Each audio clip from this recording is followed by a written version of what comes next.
Tell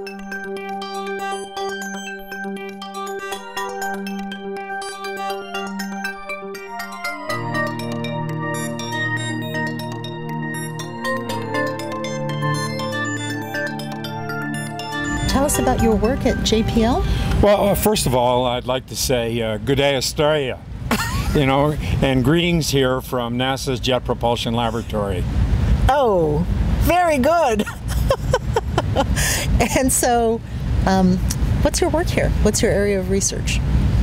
Well, here at NASA, we're flying 15 satellites in orbit, and we're looking at everything on the planet, the atmospheres, the continents, the oceans, because they all work together to give us our changing climate, and the climate is changing. So give us a sense of that. How long have you been measuring it for? What is your sense of the magnitude of that change?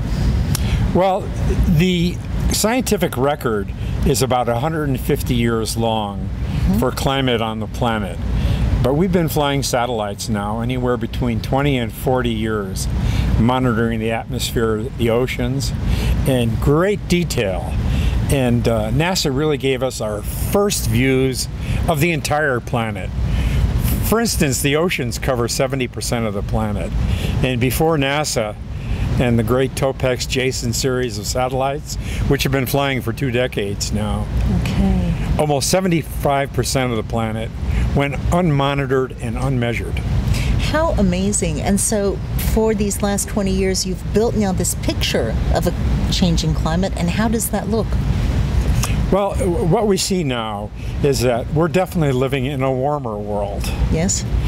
During the past century, the planet has definitely been warming.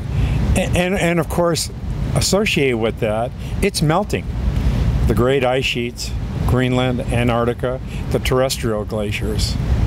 And so we're all living in a warming world and a melting world, and it's having a tremendous impact on things like El Nino, La Nina, and the way we conduct commerce and build our civilization across the planet.